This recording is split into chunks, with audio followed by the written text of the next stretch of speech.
Hello, everybody. Welcome. My name is Jessica Green, and I am the Artistic Director of the Houston Center Art Society. And we have an incredible program tonight. This is an amazing panel, and we have such an incredible group of artists and thinkers that are joining us. So the title of this discussion is Visual Storytelling Across the Haitian Diaspora, a Fatherland panel discussion. And this is in conjunction with our month-long run of Candace DeMeza's film Fatherland, which we are showing in honor of Haitian Heritage Month. Go Haitian Heritage Month, all month long, May. And this also is in partnership with the incredible Houston Theater Company and Theater Stages. So y'all are in for a treat. I'm going to share the bios of our illustrious panel, and then we're going to bring them all on and get this conversation going.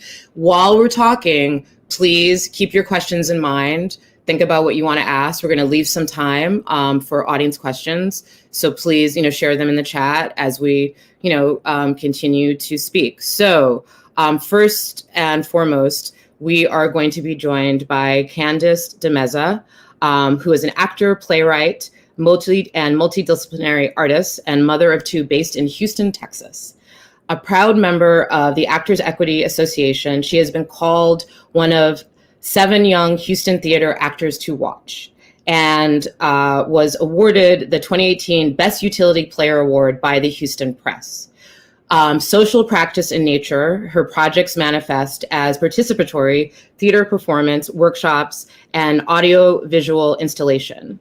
Her artistry aims to activate the public space for the reclamation and repatriation of self through song, dance, theatrical performance, audio-visual installation, diary, memoir, and film. Her work explores themes related to identity and African spiritual technologies of connection, land, and water. One such project currently in development, Fatherland, which is now up and running. You can watch it on our website, cinemahtx.org. Grant funded by the City of Houston, is an audiovisual immersive performance that serves as a community grief ritual for all of those who have lost an emotional or physical homeland, or by force or by fate. Currently, her creative writing explores the uses of fantasy and imagination as radical liberatory practice. Her ongoing series of liberatory microplays, 30 Ways to Get Free, uses speculative fiction, sci-fi, and Afrofuturism to imagine liberated Blackness across the expanse of time. Some of these microplays have been published by the Centos Review and are to be filmed and streamed as part of the Catastrophic Theater's 2021 season. So that is Candace's bio. Next, I am going to share the bio of one of the artists that is joining her, France Luce Benson. As a playwright and arts educator, France Luce Benson was named Someone to Watch by American Theater Magazine. And her play, Talking Piece, topped the list of the most impactful plays in the Together LA ATLA 2020 Virtual Theater Festival. Her play, Ghosts of the Diaspora, will have its world premiere this summer at the Williamstown Theater Festival. Tigress of Sam Dominique, the second in her trilogy about the Haitian Revolution, was featured at the Atlantic Theater Company's Afro-Caribbean Mix Fest 2021. And she was named a finalist of the Bay Area Playwrights Festival in 2020. And this play was also selected for the Playwrights Center Afro-Atlantic Playwrights Festival in 2019. Douce Femme on the Edge of la Révolution played at the Global Voices Theatre in London and at the New Black Fest in NYC. She is a recipient of the Miranda Family Foundation grant for her play Detained, and an Alfred P. Sloan Foundation New Play Commission for her play The Devil's Salt, and a Princess Grace Award runner-up for Boat People.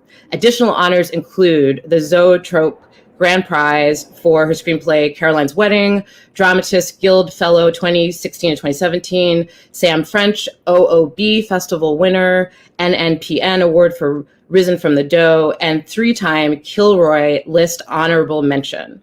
Residencies include the Camargo Foundation in France, and another amazing residency in Bahia, Brazil. Her plays have productions, workshops, and readings at the Oregon Shakespeare Festival, Crossroads Theater, New Jersey, City Theater of Miami, the Playwright Center in Minneapolis, Loyola Marymount University, Global Black Voices in London, and in New York, New Black Fest at the New Lark, the Billie Holiday Theater, the Ensemble Studio Theater in New York, where she is a company member. She's been published by DPS, Sam French, and Routledge Press. She's currently based in Los Angeles, where she serves as the community engagement coordinator at the Fountain Theater. She has been a guest on the podcast Global Black Voices and the Farm Theater's Bullpen. Okay, and then joining us as well are two more incredible artists. Nick Brier Aziz is a Haitian New Orleanian interdisciplinary artist and curator. His current practice is deeply community focused and rooted around the utilization of personal and collective histories to reimagine the future. In addition to his personal artistic practice, he currently serves as the community engagement curator for the New Orleans Museum of Art. He has contributed to publications such as HuffPost, Burnaway, and Afropunk, and his work has been featured by the Oxford American, the Associated Press, and the Alternative UK. He has been a recipient of several notable artist residencies and fellowships, and most recently was selected as a 2020 Andy Warhol Foundation Curatorial Fellow and a 2021 Joni Mitchell Center Artist in Residence. He obtained a Bachelor of Arts degree from Morehouse College and a Master of Science degree from the University of Manchester in the UK. And then last, Azili Danto is a human rights and international law attorney, an award-winning playwright, performance poet, and cultural activist. She was born in Port-au-Prince, Haiti, and raised in the US. She is a Haitian scholar and runs the Azili Network, the Free Haiti Movement, the Haitian Lawyers Leadership Network, Zili Designs, and Zili Dilo, Clean Water, Renewable Power, and Skills Transfer for Haiti. Azili is the author of 10 plays and 2 book series. She regularly conducts Haiti teach-ins on the non-colonial narrative on Haiti, centering on Haiti's wealth, natural resources, revolutionary culture, voodoo spirituality, and her expression of this through the Voodoo Jazz Otri performance productions. Azili was featured as a Haitian scholar and historian in the documentary 1804, The Hidden History of Haiti. In 2018, Azili was honored at the Connecticut Women's Hall of Fame for her lifetime of justice and cultural advocacy work. So let's bring our panel on now that you've learned a little about them. We're so excited to have this incredible, illustrious group of artists and thinkers and powerhouse humans with us. So happy Haitian Heritage Month, y'all. Yes. Yeah. So I wanted, get into it and definitely get to everybody. I just want to start first with Candace, as this is a conversation, in conversation with her incredible film Fatherland, and which is available cinemahtx.org for the rest of the month for free on our website. You can watch it through the month of May. Go Haitian Heritage Month. So Candace, could you share a little bit, just to start, what is Fatherland? How did it come to be? What's the origin story? Who are the collaborators? What inspired it? Just give us a little bit of a rundown to start the conversation. Yeah. Fatherland, I usually say, is the piece that I didn't want to write, but wanted to be written. It started, my father, who is Haitian, but I did not grow up with him. He passed in February 2019, and flying to Brooklyn, New York to unknowingly at the time plan a funeral for essentially a man who'd been on the periphery of my life for my entire life. The process of planning that funeral began to highlight what it meant to be connected to this man, and through him, what it meant to be connected to the island of Haiti, what it meant to be connected to a culture and a homeland that you felt disconnected from. but after his death wanted very much to connect with me. And so I started to write memoir things that I had no intention of ever showing to anybody. And I started to write it, and it became very obvious pretty early on that I felt like my father wanted to write this piece with me. I was I was very opposed to the idea. And how it started to evolve was the show started to become a container for larger questions, which are about diaspora disconnection, what happens when lineages are separated. And what started to reveal was the ways in which Haitian Vodou, offered answers to some of these questions about how we can connect to what seem like lost lineages across time and space. And what does this spiritual system offer in terms of redemption or exploration of identity? And so I drew heavily on that because that wanted to reveal itself. And the show became a container for a community grief ritual, which is how do we honor ancestors who may feel very dishonorable? My father's life itself was very dishonorable. And how might we bear unbearable stories? And I relied heavily on Haitian Vodou to help give context to how we might bear unbearable stories and give honor to stories that we may feel in our life are dishonorable. So that's how the show came into be, which is kind of heavy and also a very interesting turn of events considering where I was in February 2019 without having any idea about where this would lead. And I had some wonderful collaborators in Houston. It got funded by the city of Houston. So Leandre Douglas was my choreographer and movement advisor. Ebony Bell with Stages was my director. Stages was really great in stepping in to present the project. And it happened during COVID. So what started out as a participatory site-specific experience had to be adapted digitally. And Nate Edwards was a filmmaker as far as making the film element that undergirds the entire performance. So a wonderful Houston collaborators. I love them all very much. They were very talented and definitely held space for me as it's very personal and is very vulnerable and is meant to be ceremony and not necessarily purely passive performance. So great, very grateful to them.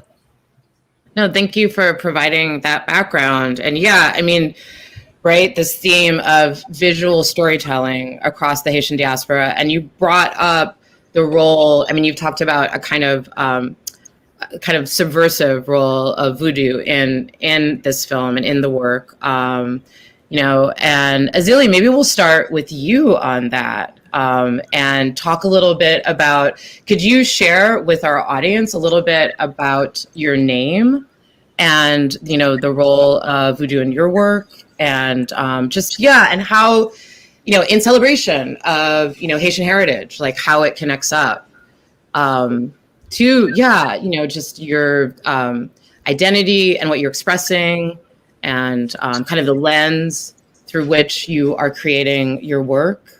Mm-hmm. Mm-hmm. Yeah. Well, it was a journey for me to get to Ezeli Dantal. Obviously, I, like most Haitian, still had carried the colonial French name. So in that journey, I found the archetype in Haitian Vodou that most represented what was most forceful about my personality. I'm a defender. And so Ezeli Dantal came to me, but it was a journey. I went back to, I was born in Haiti, but we came here because of the imperialism. And so all of my work deals with that overarching ceiling that all Haitian lives lives under. And that overarching ceiling is that we are forced into exile because of a political situation of domination in Haiti. And being forced into exile in that way, you lose the connection with the ancestors, with the land, with the language, I speak Creole with a English accent. And so my personal story is that I went back to Haiti as the lawyer for the first democratically elected president. I have always worked on a dual level, as an artist and as an attorney, as a defender, because that's what I am. And in Vodun and in Haitian culture, there's no box like we have in European culture. There's just no box. There's all of my art comes out of my legal work. Mm-hmm. So that the first piece I wrote was called Red, Black, and Moonlight. It's because when I got to Haiti, what I found there wasn't representative of what was in me. So I made a call to the ancestors. And like Fatherland, it was a journey on stage of calling the ancestors and asking them, where are you? What are these? And they gave me textures. And those textures was red, black, and moonlight. I did not know at that point in time that that would be my life. Red, black. We are now in May. Every Haitian is going to be celebrating the Haitian flag, and they're going to celebrate the flag of the conqueror, and I'm going to be celebrating the red and black flag. So that is how all of my work is called Art with Soul. It's reaching back. The name comes from the warrior mother, Ezeli Dantor, in Haitian mythology, in Haitian archetype, in Haitian cosmology. On August 14th, 1791, after 300 years of enslavement, the Africans in Haiti called on the Great Mother. They were the only group of Black folks that did not go to the European or the Judeo-Christian way of being. So they called on the ancestors. And I found myself in that space. And so Ezeli Dantor is the Divine Mother. She is the representation of womanhood, warriorship, nurture, and defend.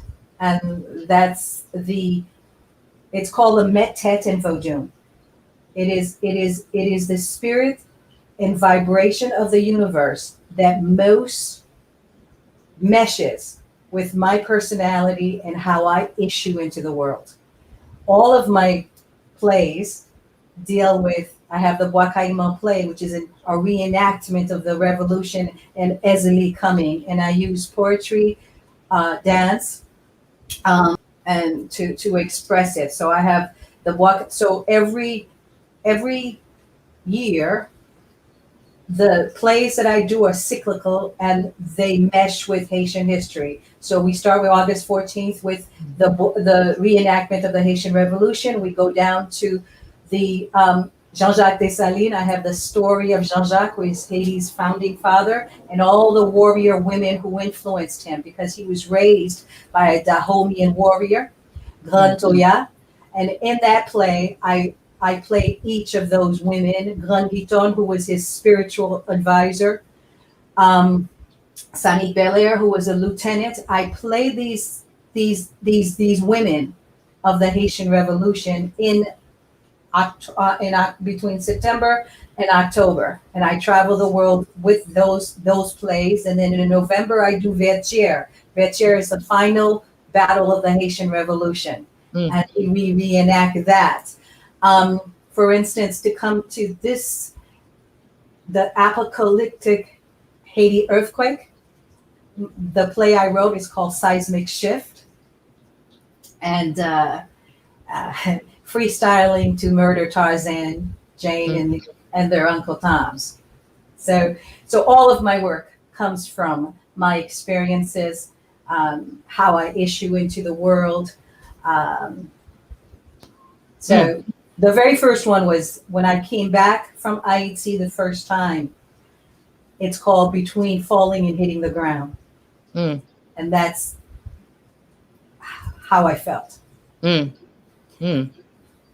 Well, thank you so much. I mean, we're so lucky to have you here, and what a powerful way to celebrate Haitian Heritage Month for sure. Let's go to Nick next, a man on the move, literally. Hi, Nick. Can you hear us? I'm not sure if you can. Nick, are you there? All right, we'll go back to Nick. Maybe we'll check in with him in the chat. But let's talk to France next, who also just has such an incredible body of work. Candace really, brought together just such incredible heavy hitters for this conversation. I mean, can you just, maybe touch on some of the same themes, but maybe really just like, what are your thoughts about this idea of visual storytelling and that the lens of Haiti and Haitianness and where that comes in? Just your thoughts about that and your lens and your approach. Well, I think my aesthetic, it's funny, as I was listening to Izuli, there are a lot of similarities. My plays, Tigress of Saint-Domingue and Deux Femmes on the Edge de la Revolution, are the first two plays in a trilogy I've been writing about the Haitian Revolution. So Cécile Fatima and Sanit Valera actually made a character who's a composite of those two. And my play, it's so funny, Deux Femmes, my play starts immediately after Wakaima. And during the Haitian Revolution, the rebels gained strength and guidance and wisdom from the Loas. So they are all characters also in my plays. And there is, I have that same kind of thing happening in those plays where there's a duality. All of the characters are also led and guided by a Loa. And they have, as Izuli said, they have a Loa who embodies their human characteristics of what drives them. And so as far as visual storytelling, it's an interesting question, because I guess I don't compartmentalize like the kind of storyteller. Like I'm just a storyteller. Yeah, let's just focus. I mean, you guys are all so like dynamic, and there's so many layers I just mean to what everybody's doing. So I just mean in my plays there are they are sensual. They appeal. I use all of the senses, so they're visual. There's movement. There's sound. There's like all of it comes together. And then I guess it depends on what story I'm telling. Which of those sensory details sort of emerge as a focal point. Mm-hmm. In Tigress and Deux Femmes, and I have a play Silence of the Mambo. They figure very prominently, but then I have other plays that are very intimate stories, just about human relationships. I have a play, The Talk, that is produced often, and it's really just about a mother-daughter, but it's also about what Candace was referring to, that generational gap that is also heightened by two generations that basically grew up in two different countries. This phenomena that most of us who are first generationers go through, where, I grew up, both of my parents are from Haiti. I was born in Africa, but we grew up in America. And so in the house, my parents would speak to us in Creole and we would answer back in English. My grandmother spoke no English at all, so we only spoke Creole to her. And so there's this kind of mix of everything happening in one household. So I write a lot about that experience and how that impacts relationships and how that is specific to Haitian families, Haitian women. And how does it impact you, and how is it specific? Can you expand on that a little bit? Yeah, I mean, what I explore in my work are the complexities of that. So the complexities of a mother and daughter. So the talk, it's a dramedy, and it's about a mother-daughter having the talk, but it's the other way around. It's the mother coming to her adult daughter for advice about sex. And but it opens the door to the ways that they've they grew up with different belief systems. This adult daughter who grew up in America grew up with very different ideas about sexuality and who her body belongs to and how she moves through the world in her body, whereas her mother is kind of a traditional Haitian woman who grew up as a Catholic and has like very Christian-based ideas about sexuality and a woman's role. And so, I mean, that's just an example of just the complexities. And then so then a family striving to come to an understanding. All of those issues sort of compound the tension, I think, in those relationships. You know, there's a lot of love in Haitian families. There's a lot of love in my family, but there's also a lot of room for misunderstanding, miscommunication, and there's a lot of work to be done in terms of understanding one another. Right. You know, I mean, like in my house, some of us, we literally spoke a different language, like between my brothers and I, some of us were better at Creole than the others. My grandmother spoke no English, and so, when we get like our extended family together, there's the literal communication blocks, plus where we are generationally, philosophically, spiritually. So I'm just, I don't want to make any general statements, but as a playwright, I'm really interested in all of those complexities and all of the nuances that come out of that. Yeah. And I guess like some of those complexities weave through all of your work and definitely, Candace, your work as well. And this kind of, micro experience, do you think, and this is a question for everybody, do these kind of themes, and maybe this is too much of a generalization, just let me know, become a kind of stand-in for the kind of macro experiences of the diaspora kind of more broadly, and kind of that love and misunderstanding across these different cultures and the kind of macro experience of like cross-generational understanding? And I guess really what I'm asking is like, where is kind of like the larger Black diaspora in your work thematically, and where does like Haitian identity get foregrounded, and how do these things kind of intersect and this is for everybody, kind of intersect, intertwine, interrelate? I think for me, my father being pretty absent, or on the periphery, but his mother and his other siblings really kind of pulling for me.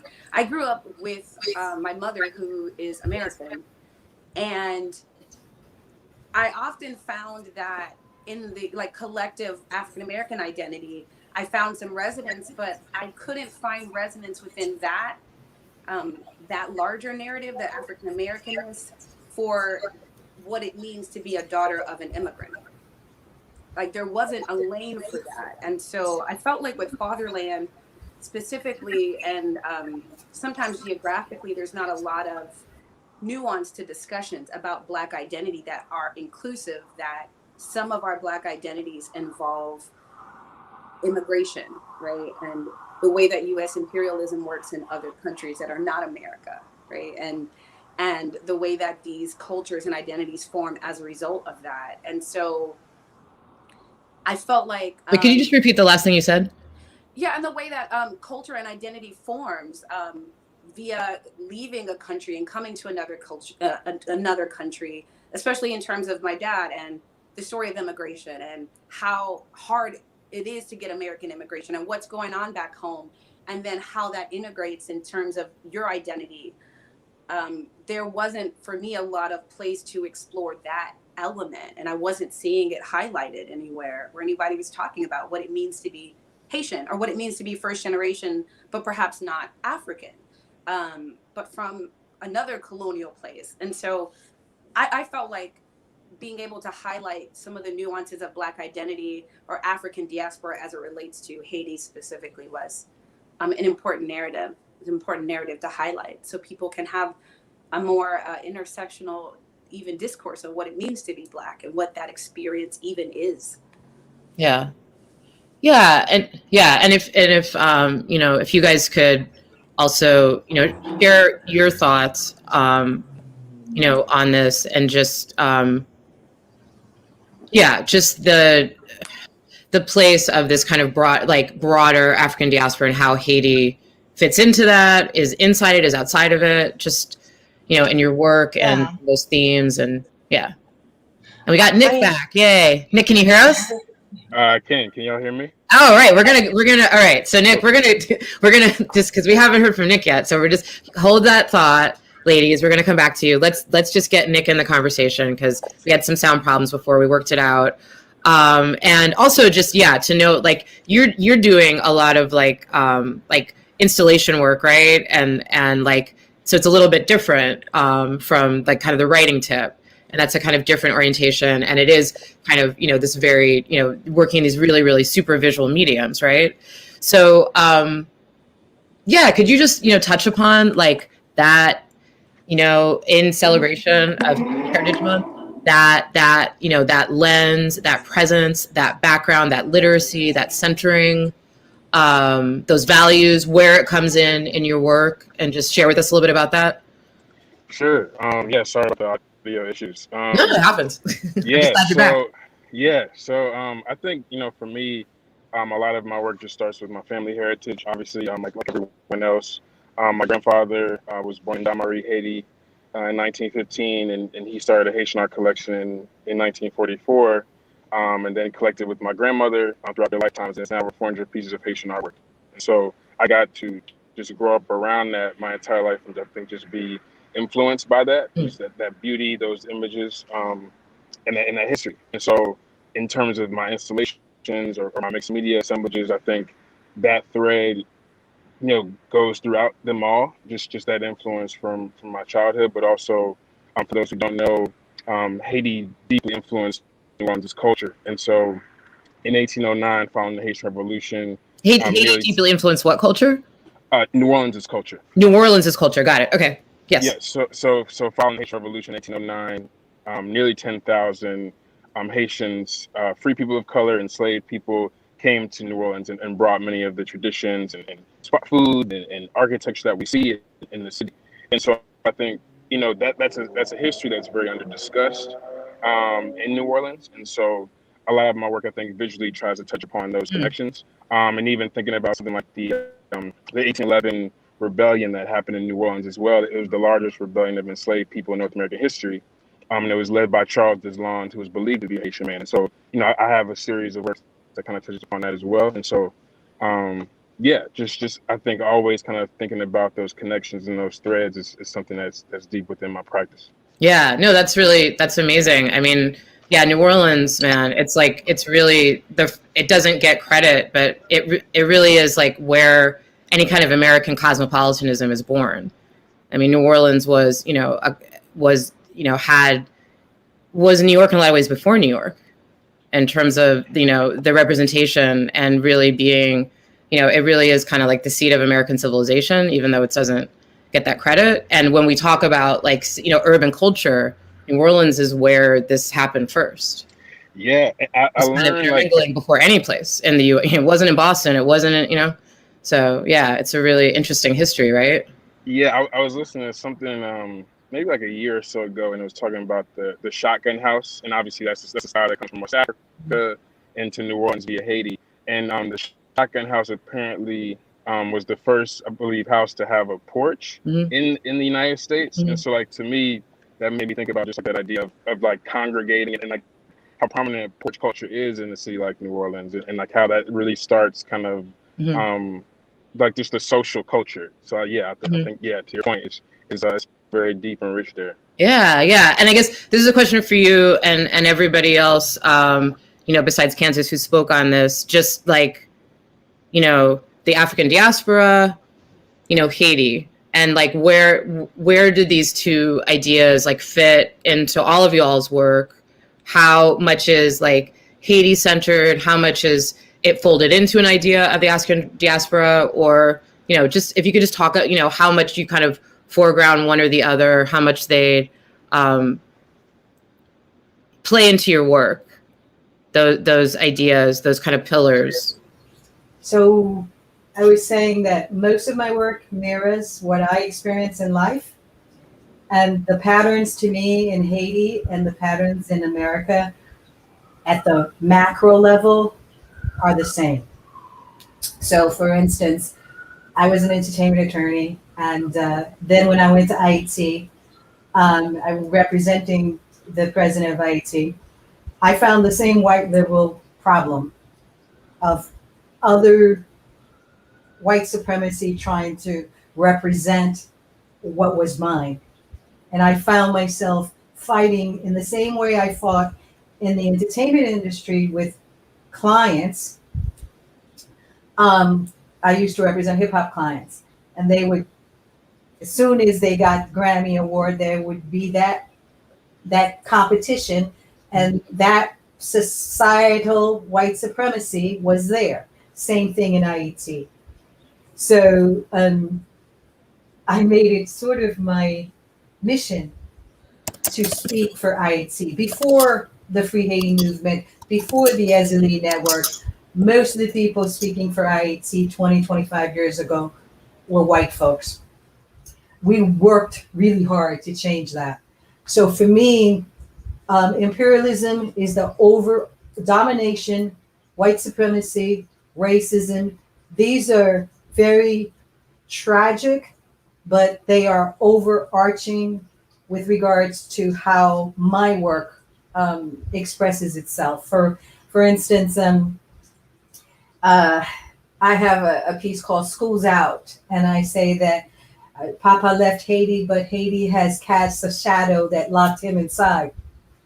So on stage, it didn't go away just because he moved to America, right? It cast a shadow that locked him inside, that affected us and made me want to find out what was that struggle that led a man who felt he was somebody, and then when he came here, he was washing dishes and it destroyed him.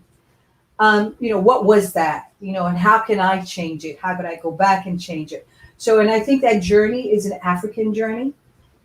I think that journey is a Black American journey.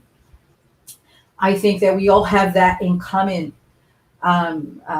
We might have, different languages and different cultures, but IT is like uniquely different. And of course, I am prejudiced.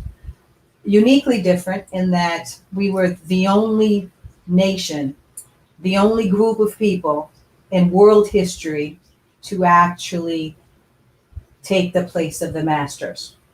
So that in my work, when I travel, people like, the Haitians are coming, the Haitians are coming. They have this, the Black world is very proud of what Haiti did. And in that way, we have a path towards where we're going, because Dessalines stood for Black independent nation. And so this is where the African nations are trying to move towards, not neocolonialism. So in my work, that sovereignty, what we're looking for, it's the same. The imperialism, though, brings a lot of divisions in the macro. Everyone has a micro story that's different, but in the macro, we are all fighting this idea of scattered seeds. I have a piece called Scattered Seeds, I say things like, I found myself walking around in New York, in Paris, and Senegal. I find myself in these places. And this exile, feeling of exile, of not having a space, Red, Black, and Moonlight, that's what it talks about, right? But it's not just not having a homeland and a space, but it goes even more for me cosmologically.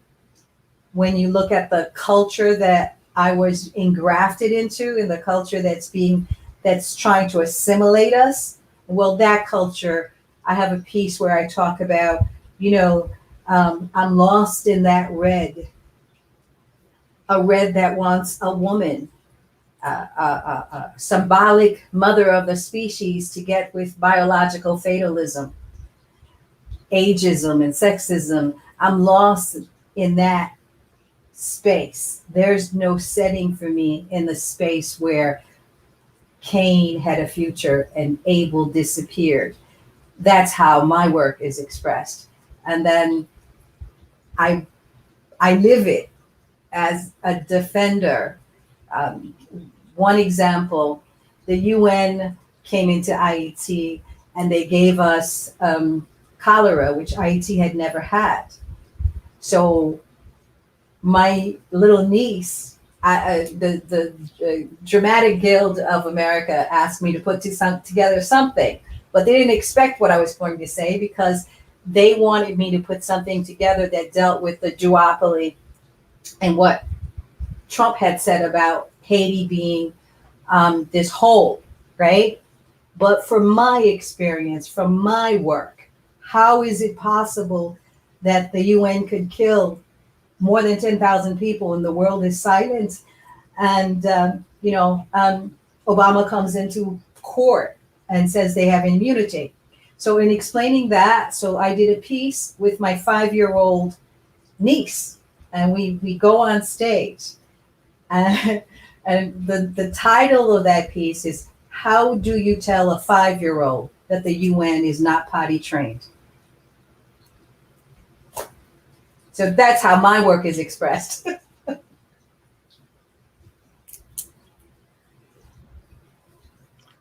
Or kind of keep the sound stuff together. And and France, could you share a little bit? And then I wanted to just, building off what you were saying, Aziz, what about this shared African diaspora, revolutionary love, right? Because there's also the story of what happened in Haiti and then how it ignited so much of Latin America and how many revolutions that followed.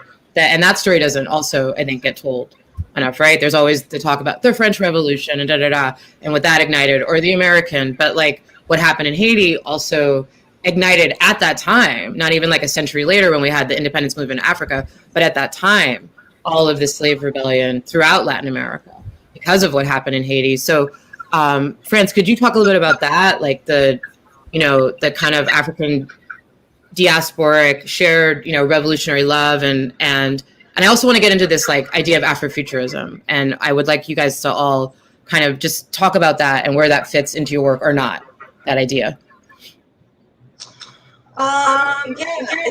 It's Francis, by the way. Oh, sorry, Francis.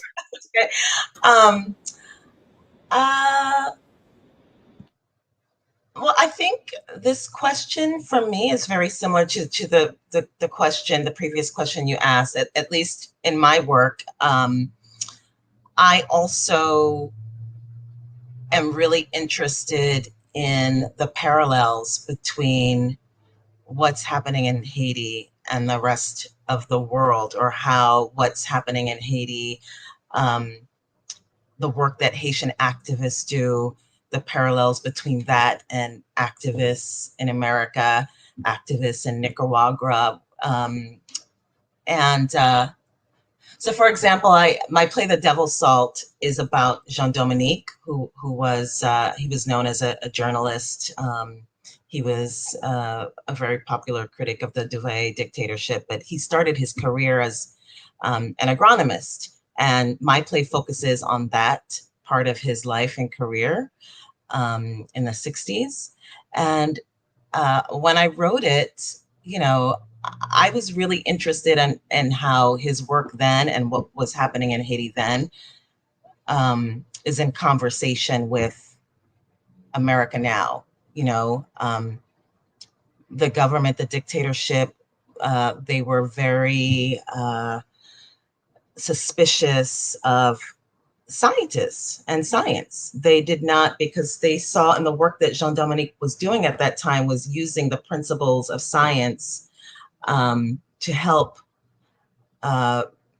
farmers who were working for wealthy landowners, many of them white, many of them part of the wealthy class. And so there's this whole connection to capitalism, to a class system that is unjust, that Jean-Dominique was already hip to and was really trying to fight against. And so, and we see that all throughout activist movement in this country. And so like, I'm interested, you know, so I like to try to challenge my audiences. They don't maybe know about Jean-Dominique. They don't know about what was happening in Haiti in the 60s and maybe think, well, that has nothing to do with me. But then when they see the play, it's actually very similar. And that, and so, and all of that is a result of white supremacy, you know, and all of that is a legacy of colonialism. And so in that sense, all of the diaspora, we all are kind of still in the same struggle. We have been in the same struggle throughout decades and centuries. And then even, you know, I'm also really interested in my work, how different cultures of the diaspora are in conversation with each other, and also the tension. My play Boat People takes place in Miami in the 80s when there was a lot of xenophobia against the Haitian community. And so it explores that, you know, it's from the perspective of, you know, a 13-year-old girl who wants to fit in, and how this whole, this xenophobic movement impacts a young girl growing up in Miami. But again, all of that, like, you know, I grew to learn that attitude, that anti-Haitian sentiment that was in Miami and a lot of the country, and in some places it still is, that also is learned behavior as a result of white supremacy. So, you know, I don't know, all roads lead to white supremacy. So that's how we find this connection. The residency I did in Bahia, I wanted to explore the candomblé spiritual practice, because I was really interested in how that is in conversation with Haitian voodoo. So those are the ways that that I see parallels and connections. But it sounds like you're also saying all roads lead to resistance to that also. Yeah. And as Izali, you know, so beautifully articulated, I mean, from the time that we liberated ourselves, we've always been a culture of people who resist, you know, and what's happening in Haiti now, I mean, it's really, it's difficult to observe, but it's because we are a people who resist. We resist. We're not passive. We're not a passive culture. And, you know, like I can even, as myself as an artist, like I've had people tell me, well, why do you write about Haiti? Why don't you just write about, you know, just being American? And, you know, you would never ask a Black American who's writing about the Black American experience in the way that most people think of the Black American experience. You've never asked a Jewish person, why are you writing about Jewish people? Like, I'm writing it because, no, you know, I'm proud to be Haitian, and I don't care if certain companies are not going to produce me. Like, you know, it's that resistance that is just a part of my DNA. So yeah, definitely. Yeah, no, totally. And in terms of that resistance being part of all y'all's DNA, I read something recently, I can't remember where, but the point was being made that if there's a corrupt government in Haiti, the Haitian people are going to get rid of it, like inevitably. And that's very Haitian to just like, ultimately, you know, it's always going to be weeded out. And that's very much in the DNA. I don't know if you agree with that, but. We're reading that recently. Yeah, to some degree. Well, it's interesting. I do think that Haitian people are always engaged in the political process. Like here in America, once Trump was elected, then everybody woke up and everybody wanted to be like engaged. But Haitian people are always completely engaged. Right, to the point about the earthquake and the Clintons and the Obamas and all of this shenanigans that happened. Yeah. Nick, how about you? I know you consider yourself somebody who's like looking towards the future. I think I read that in your bio. There's an idea of futurism. Yeah. So, could you talk a little bit about the role of Afrofuturism, and or not, and where you see that in your work? Yeah, I mean, I think part of, to me, the future is that the idea of increased connection. Kind of what we're already speaking about. I think, some of my work in the research, like I've been looking at just those kind of discuss connections in other places like Cuba or Brazil, and thinking about like there was this piece of research that I came across that talked about how 1822 in Brazil, in the expression of social revolt, and it was referred to as Haitianismo, in letters and documents and newspapers. And so to me, like that just like struck me. It was just so profound to me. Just that idea that 20 years after the revolution, in Latin America, like this idea of the fear of the plantation economy just being destructed in these different places. And it's like I think that connection can be seen in places like Cuba or even Colombia or just across Latin America. Also, I think as Black Americans, we don't necessarily associate with Blackness all the time. And so, like, I think like that idea of increasing that knowledge and those connections between these places is part of the future. Yeah.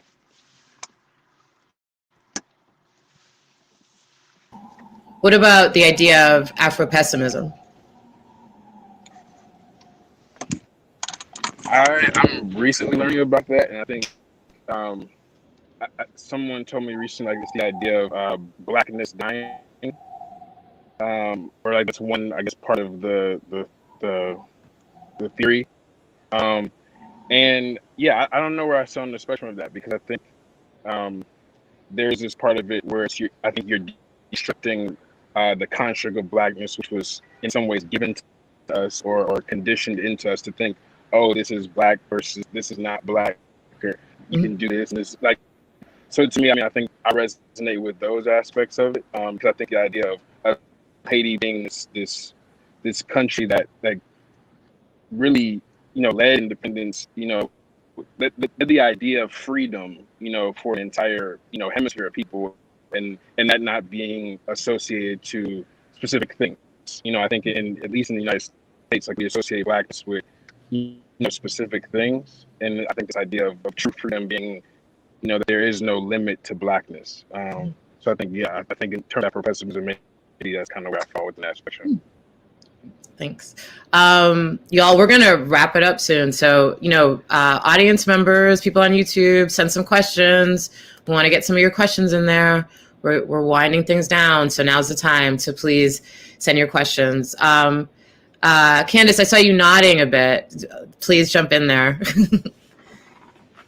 Yeah, I was just agreeing with Nick a lot. I have this project called 30 Ways to Get Free, which is a series of liberatory microplays that all consider Black as an expansive concept, kind of using space as a model, how Black is defined in space is kind of limitless and endless possibilities, a generative space, and liberation as an expansive concept, micro, macro, but the plays don't center white supremacy at all, or even a realm in which these are talked about, even in the conception of what liberation is, because I think for me, that's oftentimes the difficulty, is you can't get free of a thing that you can't think past. So how self-defined can I be, and what mythical creatures might assist in that? And I do have 2 microplays in conversation. One was commissioned by the Latinx Playwrights Circle in New York. And the first plays center around two teenage girls, Afro-Latinx teenage girls. One is pregnant and sees that her possibilities on Earth are limited, and builds a device to communicate with extraterrestrials to get abducted. Which is a great play. I'm so film. into it. And so 100 years into the future now, there are two teens, a boy and a girl, cousins, who are in IT, and one of them has had a dream, and she's looking for this land that their grandmother must have left behind, but they don't know where it is. And through this connection of Papa Legba and her connecting, that what portal is opened is actually in the bloodline, whereby the ancestors that left 100 years ago are now in space on a planet called Guinea, who desire to come back and build a laku on a land that is theirs. And so, just looking towards the stars as a homeland and looking towards where might the ancestors live, how might they help us reconstruct identity, is something that I'm much more interested in. That Afro-pessimism seems to analyze the situations as they stand now, the structures as they stand now. And that's great. But as artists, as an academic, right, as a BA Black Studies, MPA, Masters in Public Administration, I'm interested in the data and the structural analysis. However, as artists, I don't have to abide by that. I can imagine endless futures, endless possibilities. And that is the generative space, I think, is to kind of like Harriet Tubman. Yeah, I'm enslaved now, but I see a place where people are free. And I don't have to, although physically I may be constrained, you will not constrain the fact that I can pull into a future and pull into a past, and in my present create a liberated self now. So I think as artists, I'm much more interested in that, knowing the structure so that I can now use my imagination as a tool for liberating myself. Amen to that. All right. Well, I think we're going to wrap thing up. A parting question for everybody before we wrap. Speaking of celebration and Black joy, let's start with France Luce. How are y'all celebrating Haitian Heritage Month? Yay! Go Haitian Heritage Month. And any like parting thoughts, anything you want to say in conclusion. Also, anything you want to share with the audience in conclusion. Let's start with France Luce. Please share. Every month is Haitian Heritage Month. Exactly. That's the right answer. It's the work that I do. So every time I sit down to write, it's Haitian Heritage Month, because I'm always celebrating my culture and my identity as a Haitian American. So that's how I'm celebrating. I'm telling our stories. Yeah. Well, that is the answer. I don't know if there's like another one besides that. Exactly. Yeah. Word up. That's the right way to respond to that question for sure. Unless there's anything, like specific that anybody is doing in celebration this month. But is there any, Azili, Nick, Candace, any kind of parting thoughts, anything you want to share in conclusion with the audience as we... Oh, and then also Candace, before we finish, just share about, for people in Houston, the public, program that you're doing at Stages. Let's make sure we get that in there. Oh, and anything, that's really important. Anything, anything you all want to share about your work, what's coming up, that's the important point that we need the audience to know about. What have you all got going on? That's what we should end with. Yeah. So let's go back to France Luce. Anything you want to share about upcoming projects, and then we'll work our way down to Azili and Nick and Candace. So France Luce, please share. Yeah, so sorry for the noise, LA. I'm heading to Miami on Sunday. I've been commissioned by a Juggernaut Theater Company, and I'm going to be writing 3 plays about 3 historically Black neighborhoods in Miami, including Little Haiti, Overtown, and Coconut Grove. And I'm going to spend 2 weeks with the historian Marvin Dunn. And then from there, I go to Williamstown Theater Festival. My play Ghosts of the Diaspora is going to premiere at Williamstown Theater Festival in June. And then I've got some other things in the fall, but those are the 2 that are coming up. So excited about the projects in Miami. Whoa, that's amazing. I love that. That's really cool. Azili, could you share what you have coming up? Anything that our audience should look out for Anybody that, people are going to watch this after tonight, it's going to be on YouTube. Anything that we need to, let people know about, to look out for? Sure. When you talked about that Afrofuturism, I just wanted to say that I think Creole is one of the biggest language on Twitter right now.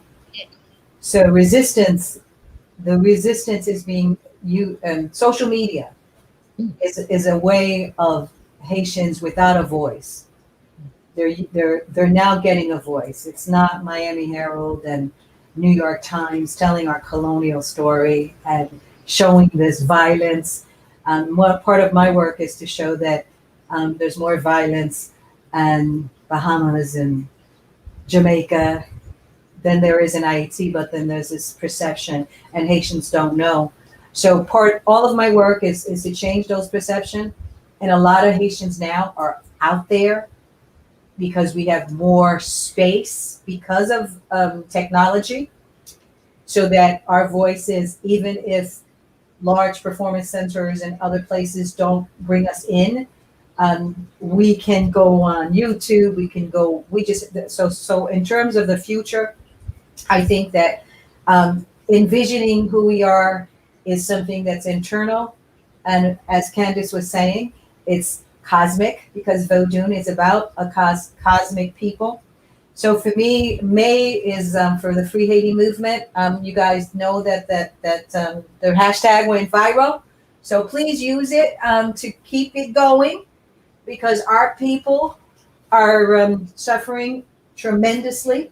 I use every platform, wherever I am. It's about not only Black empowerment, Black achievement, because for me, Black is the center of the sun. It's the creation. And Jean-Jacques Dessalines, our founding father, left us a philosophy that's unmatched in this planet. He said that Black was not just biological. It is the color of liberty.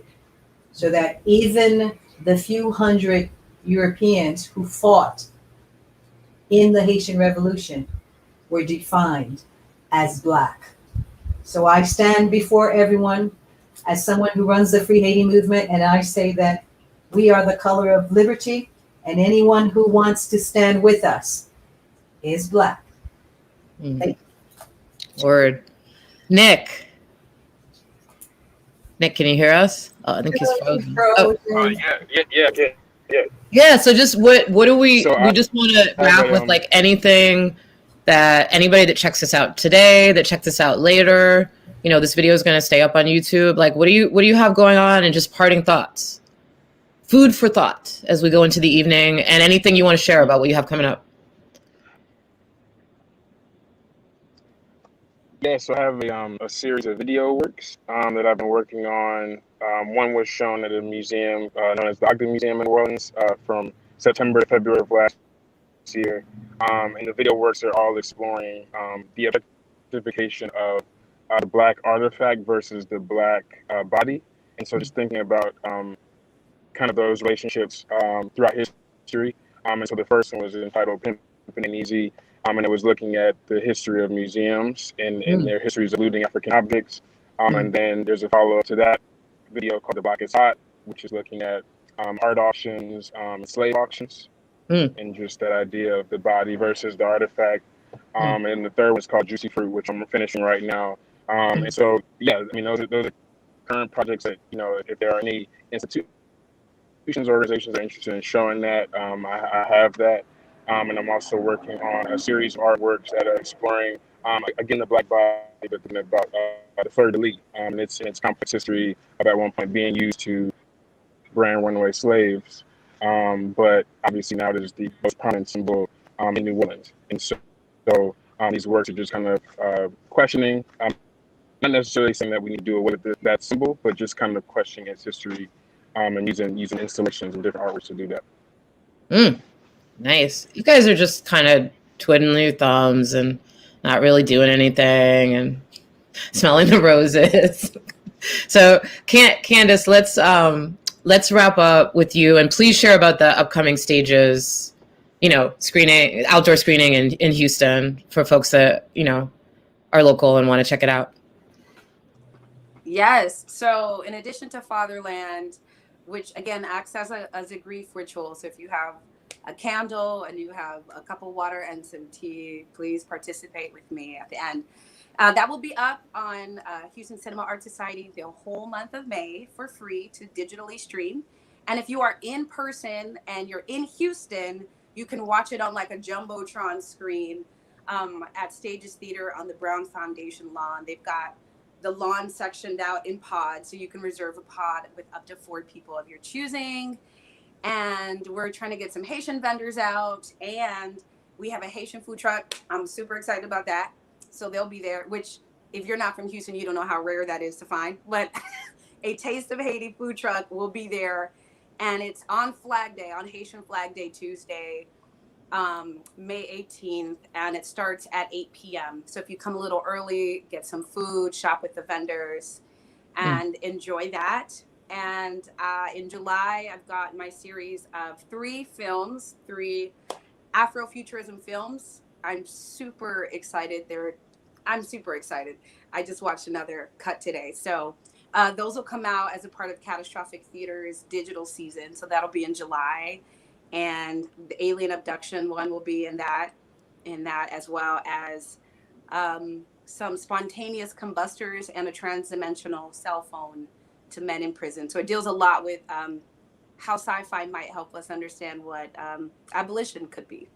And then later in the year in Houston, I have a commission with Diverse Works for a site-specific community-created grief ritual revolving around the Sugarland 95, which are the 95 bodies of the convict lease inmates whose bodies were essentially dumped in this area in Sugarland, Texas, between 1897 and 1907. And so with the community at large, we're going to be creating a grief ritual to honor these bodies who have been reinterred into the ground and really spiritually and energetically clearing the space and allowing ourselves through the use of diasporic and African ancestral funerary traditions to really honor and give voice to the histories of our people in all lands, and also use it as a place. It's called Whale. So using our voices as a place to begin to explore abolition. And we know that the convict leasing system is the precursor to the carceral state as we know it. And so going back to the roots and saying, how might we conceive? How might we pull from the past into the future? And how might we do differently? And using voice, song, drumming to explore that. So that'll be in October in Houston. It'll be pretty large. So I'm excited about that. Wow. Powerful work, man. Y'all are doing it.